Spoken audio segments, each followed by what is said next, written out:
Alright guys, Murph's here, and today we're going to talk about how I select AR-15s for purchase. Now, I've spent a lot of time developing this sort of checklist of features that I want to see on an AR-15 whenever it is that I'm viewing it for purchase. And I buy a lot of AR-15s. I presently own a lot of AR-15s, and I fully intend on adding even more to the collection. Don't tell the wife. Shh, our little secret. So, over time, as I have looked over a ton of different manufacturers, rifles, from reputable manufacturers like Smith & Wesson, Ruger, all those kinds of guys, as well as home builds from a wide variety of people, and then also builds that I have kind of put together and stuff like that, I've developed a pretty thorough list of things that I do and don't care about. And from that, I have derived a list of go, no-go criteria for an AR-15 anytime I'm viewing it, and that's what I apply to any prospective purchase. So what I want to take a little bit of time is start out with what my go, no-go criteria is, and then go into a lot of things that I'm not necessarily worried about, but what might help guide a decision across different platforms. So first off, barrel steel. 4150 is a non-negotiable minimum standard for barrel steel. I will not do 4140 willingly. And that's something I've developed in the last couple of years that I've become a lot more particular about. I would rather spend a little bit more money, and we're not talking about that much between 4140 and 4150 barrel steels. I would rather spend a little bit more money on a critical component of my rifle. Barrel has a huge impact on the accuracy and capabilities of a rifle. Why would I want to limit so crucial a factor in the build or the rifle that I'm looking at? To me, fundamentally, all firearms are potentially defensive firearms. AR-15s are especially some type of defensive firearm for me. As much as I'm willing to make some concessions based on price, I am not willing to make all of my concessions based on price, and 4150 is a minimum standard for me. That is what guides me on that decision in particular. Well, that's quite good. I just bought this, and this is the first sip I've taken of it, and that was actually really refreshing. A little peaty, but Anyway, back to AR-15s. Moving back from there, a properly pinned and mounted gas block. Now, on any manufactured rifle, this should not be an issue. If this is an issue, we've got way bigger problems, so we need to steer completely clear of that manufacturer. However, if you're looking at home builds or doing your own build, you need to make sure that your gas block is properly mounted. And what do I mean by that? So you have screws that are going to go through your gas block and are supposed to, in an ideal setup, mount into the barrel. There should be an area tapped in the barrel to receive that screw. A lot of times, especially if you're sourcing your own parts and all that kind of stuff, your barrel may not come pre-tapped for that screw. If it is not, do so immediately. And here's the thing, guys. Someone might tell you that you could mount those screws in there and you could friction fit that gas block into place and it's not going anywhere. You could throw some red Loctite and everything will be fine. That is not the case. If you have something stuck in a mechanical type setup, what most mechanics are going to do are apply heat and vibration to be able to get it to move. That, in an AR-15, there's a lot of heat and vibration around the gas port. That's going to move. That's eventually going to come off of there, and that's not going to be a reliability issue that's going to be solved by tap, rack, bang. You're going to have to take that gun off the line, you're going to have to disassemble it, and you're going to have to reattach that gas block properly this time around. Now, a lot of people, you can order a jig set that will allow you to be able to drill that hole yourself, or you can take it to a gunsmith. Either setup is acceptable to me. The whole point is just make sure that you invest that little bit of time, effort, and money into having this simple but crucial reliability factor as in a properly mounted gas block. That is most definitely a minimum standard. If I'm looking at someone's home build and they're being wishy-washy on whether or not that gas block's mounted and I don't like their answers, I will walk away from that build, no problem. 100%. 100% of the time, I'll walk away from that build. Now, moving back from there, this is where we get into the upper portion of the rifle, and this is where a lot of my opinions come in. 5.56 chambers, first off. AR-15s should be 5.56 chambered. And for the most part, you're not going to run into too many issues with that. There are a couple of rifles out on the market that came out a couple years ago that are only 223 marked. So if you are buying something secondhand, it's worthwhile to make sure that is the case. Also, if you're buying somebody else's build, those are worthwhile questions to ask just to make sure that it is in fact a 5.56 chambered rifle. When it comes to AR-15s, 223 and 5.56 ammunition are available in equal measure, but I want to run 5.56 out of my rifle. Now, moving from there, M4 feed ramps. Now, M4 feed ramps are ramps that are cut into the upper and should be mirrored in the chamber of the barrel that allow the smooth feeding for the tips of your rounds. There are two of them on either side that correlate with the magazine setup. Hi. Hey. I'm doing a thing. Hang out for a second, would you? Sorry, another distraction. I'm just surrounded by them today. That correlate to how the rounds stagger in the magazine. In an AR-15 magazine, it's not a single source of feed, it's dual feed. So there are two ramps that should be cut, in my opinion, should be cut into the chamber and also need to start in the upper. Now, some people will tell you that that's not necessary on a semi-automatic AR-15, that is a product improvement specific to full automatic M4s and the like, because the higher cyclic rate causes those rounds to drag as they get fed into the chamber and was causing the rounds to get hung up on the tips as they're supposed to be getting pushed into the chamber. It's a Mil-Spec feature, and as a Mil-Spec feature, it's pretty well represented on the market, and it's actually probably more difficult to not find it than it is to go without it. And I would highly recommend having it because it's a reliability enhancement. I want all the reliability enhancements reflected in my rifle.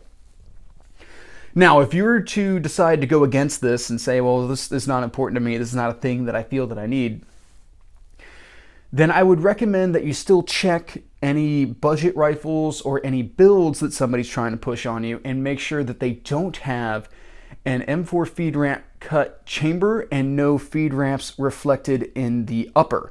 If that happens, you could have a condition where the bullet could get caught in the gap that's more or less created between the chamber and the upper. Is it likely to happen? No, but just by its presence, it now has become a possibility, and it's something that you should guard against. If there's one thing that I would 100% recommend against, it would be not having the not complete setup of feed ramps. Either have feed ramps or don't have feed ramps. Don't mix the two. And that is a thing that you can find. That type of stuff exists. You would more likely see it nowadays in a home build, but at one point there were production rifles that were coming out that way, especially when there was a lot of the small boutique shops and stuff like that, and everyone was trying to produce an AR-15 for a long time. That was a couple years ago, but some of those rifles out there exhibit these features, and I would strongly recommend against it. Now, continuing with our trend on the upper right now, the gas key on your bolt carrier group should be properly staked. Like 100% of the time, properly staked gas key on the bolt carrier group. You should see material deformed all the way to the heads of the bolts that mount that gas key. Anything less than that, do not accept it. And it comes back to, and you'll notice that a lot of things I'm talking about right now are reliability streamlines. We don't want the gas key to come apart. Now, in both the gas block and the gas key, it would take a lot of rounds for that to happen, a lot of heat. So a lot of very rapid expenditure of ammunition and all that kind of stuff. The kind of stuff that you might do at a competition or a shooting course. If you're going to be a practitioner of defensive style rifles and you plan on integrating them into a self-defense plan for yourself, you need to be attending these things and running these rifles hard. So, ipso facto, you should have these basic reliability upgrades already incorporated into your rifle so that you don't have your gas key come unstaked and flopping around inside of your upper in the middle of a competition or something like that. That you'd look awfully silly if that happened to you. Now, I would also strongly recommend a Mil-Spec bolt carrier at the minimum. Now, that doesn't necessarily mean M16 profile, because if you don't have a full automatic gun, it doesn't really matter. But MPI testing and shot peen and all that kind of stuff, I would highly recommend those features, just purely to make sure that you have the proper hardness and you're not going to shear locking lugs or something like that. Now, magnetic particle inspection, which is MPI, is where they fire a proof round, and then through like an electrolysis type setup, they pass electrical current through the bolt, and then they surround it, or metal flake will attach at any fissures or any microscopic damage that has developed in the bolt because of that proof cartridge. And that's just a really simple way to make sure that you have a good, strong bolt that's not just going to suddenly break on you. It is a Mil-Spec feature. I do highly recommend it, but I do have to admit that it's not necessarily something I inspect for. Now, something that I do keep an eye out for are things like dust covers. Now, for the most part, you've got to want to not have a dust cover in order to have a rifle that doesn't have a dust cover. Again, from a simple reliability standpoint, I like having dust covers. It keeps the system sealed. It keeps dust and debris out of the gun when it's not actively being fired. I think that's a really savvy decision, especially if you're going to be moving through field or shooting course type conditions with it. You're going to want to keep that system sealed up as often as you can. Now, some people seem to admit it almost as like a cost savings or maybe a weight savings type aspect, but dust covers are pretty light, and you can make them out of polymer. You can install a polymer dust cover. That's incredibly light, and it still seals the system. You don't need a metal dust cover in order for it to be effective. I don't understand rifles that don't have them. It doesn't make any sense to me. I want to do as much as I can to keep debris out. And as a lot of torture testing has shown us on the internet, just having that present actually keeps the AR-15 a highly reliable weapon system in like mud tests and stuff like that. Now, brass deflectors. The vast majority of the time you see brass deflectors precluded from a rifle, you're kind of looking at the budget market, if I'm being completely honest. But you're also looking at people who wanted a very slim, trim upper setup so that it's very streamlined. There's not a whole lot to catch on. Myself, especially when it comes to weak side shooting or support side shooting, and also the fact that I have a left-handed person in my family, I like having a brass deflector on there. It keeps brass from getting shoved into my face. And I mean, if you want a good object lesson on brass deflection, go ahead and ask the missus sometime about her first experience with an X95 Tabor. I still get evil glares for that, and it wasn't even my fault. Now, forward assist. Forward assist, forward assist, forward assist.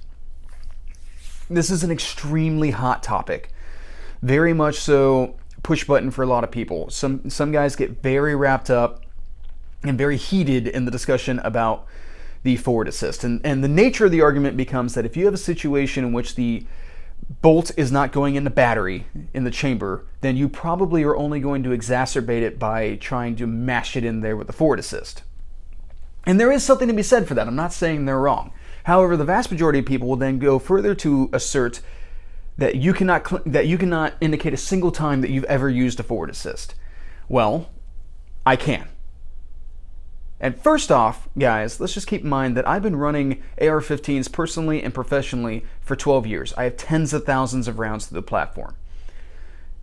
If there was going to be a situation that was going to arise that would require me to use a forward assist, I've encountered it. Now, with that being the case, the vast majority of the time, and I have been asked this because, you know, someone makes this assertion that you could possibly name a time that you've ever used it, and I say that I have, which definitely kind of quiets the conversation there for a second. And then they ask me, how? What made you use it? And I've got to be honest that the vast majority of the time that I use forward assists, it's after I've conducted a press check. Say I'm about to go through a string of fire in a course, or about to start a shooting stage of some sort, I want to make sure that I have a round in the chamber. I conduct a little press check. Just bring the bolt back far enough to be able to see brass in the chamber. A lot of times, you don't have enough spring tension on the back end of releasing the charging handle in order to actually get the bolt fully in the battery. So you wind up tapping the forward assist. And if you look at a lot of training principles built around the forward assist, the vast majority of the time it is just making sure that the bolt went into battery after having charged the weapon system. Any time I've ever been directed to use a forward assist, that's the situation. You just rack the gun and you tap the forward assist to make sure that the bolt went all the way into battery.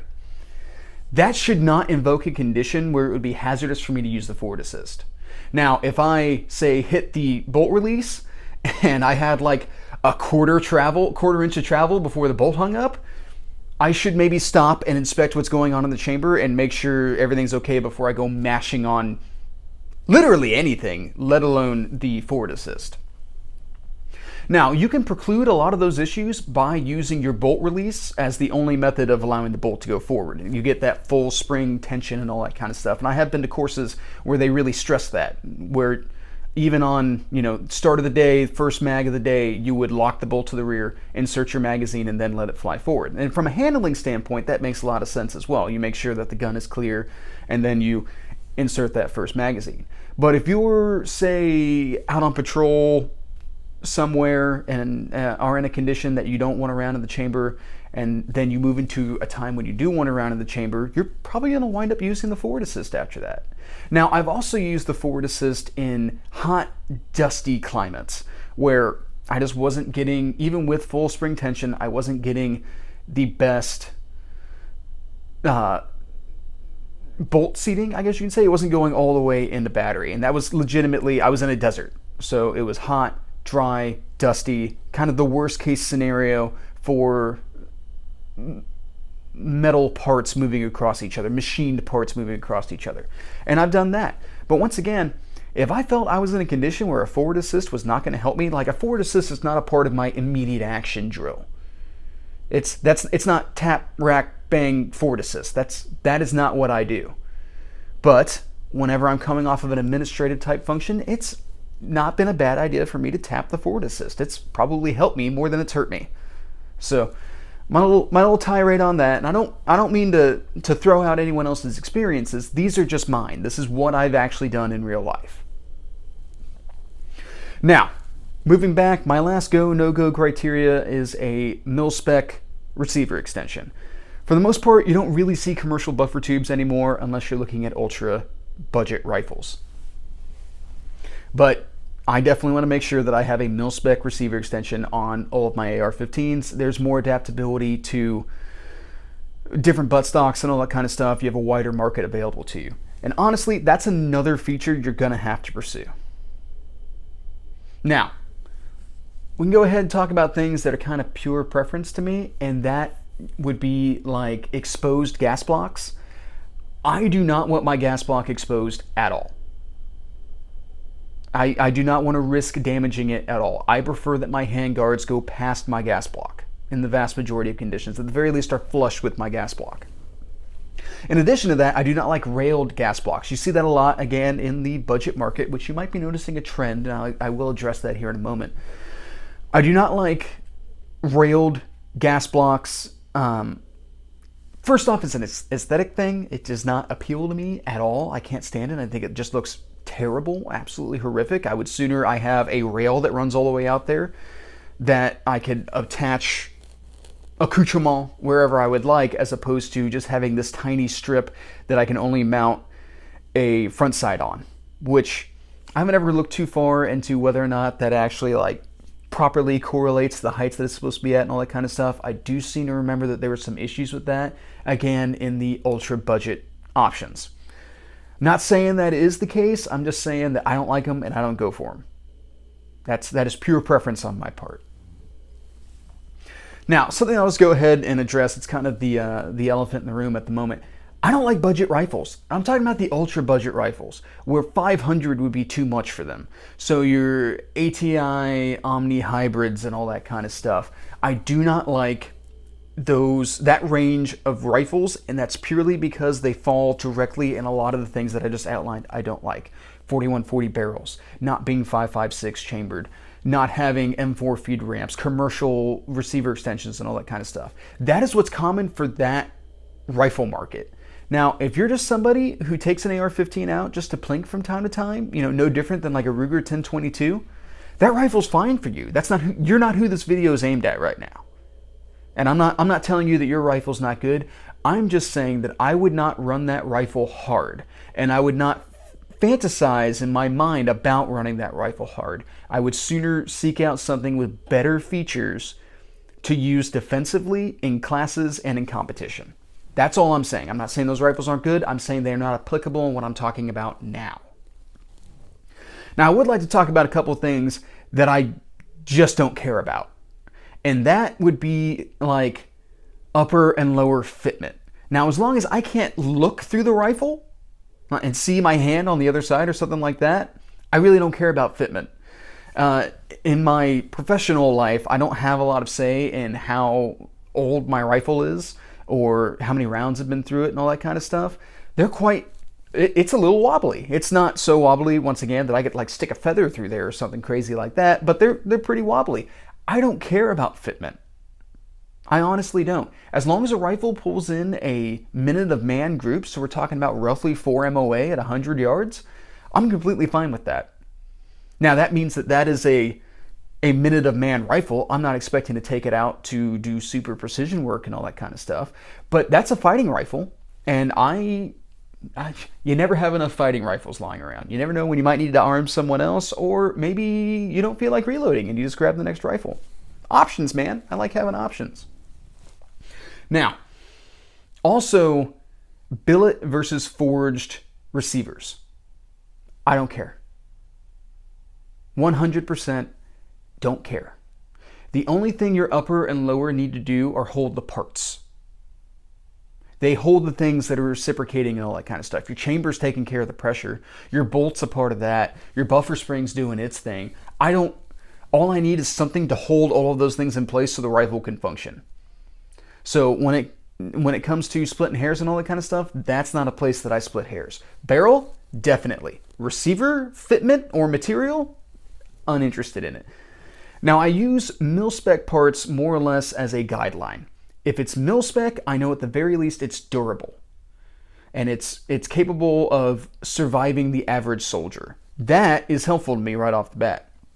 However, if I can go just above Mil-Spec as well, then things are getting a little bit better, right? I have better materials. I maybe have some lubricity incorporated into the finish of my bolt carrier group or something along those lines. That I appreciate. I appreciate little things like that. That might be something that attracts me more to one rifle as opposed to another.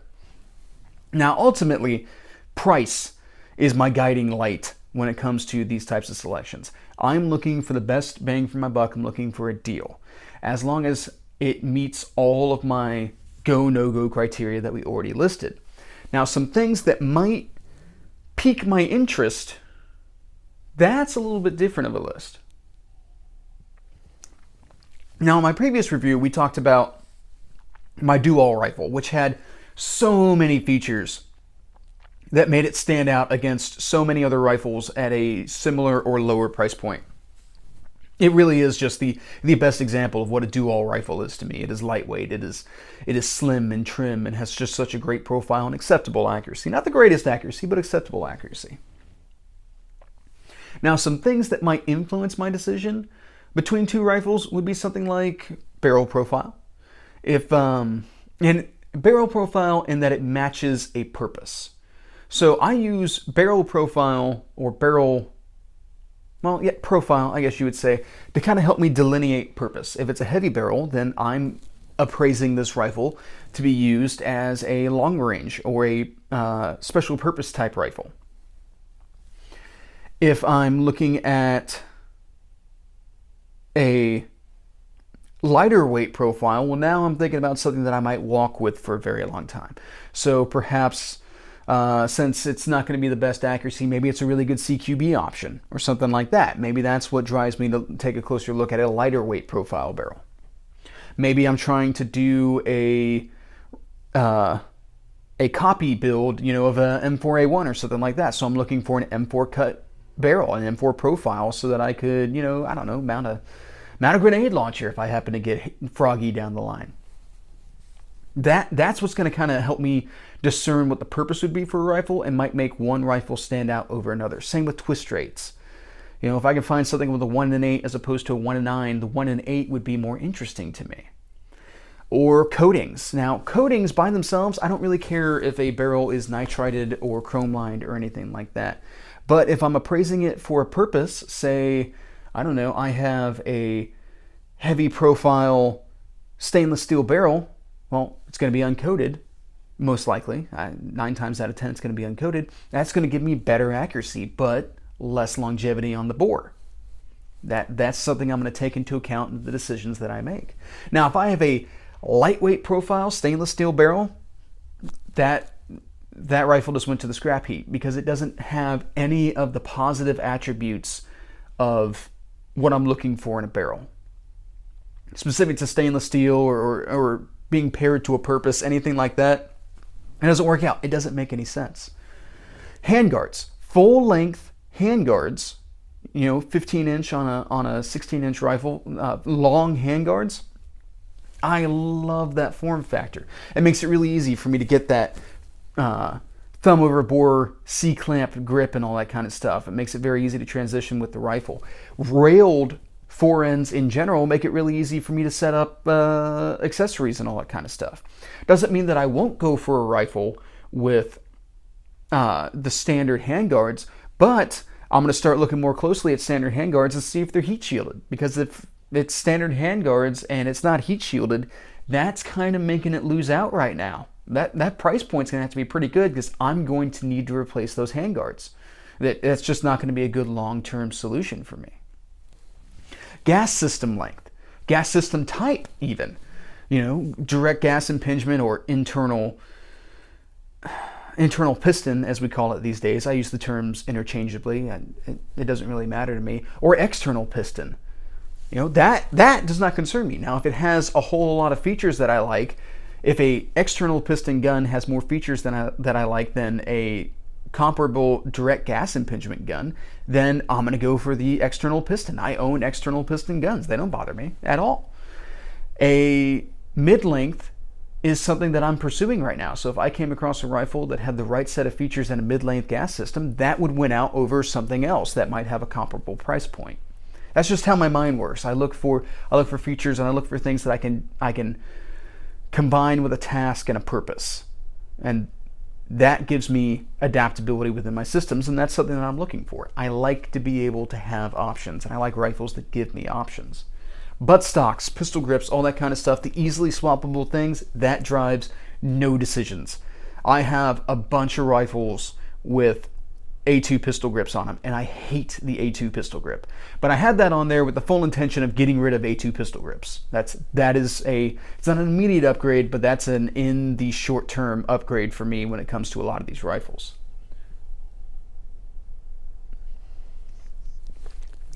And guys, that's pretty much what I have to talk about. Those are the things. That's my list of go, no go, and things that I'm not worried about on an AR-15.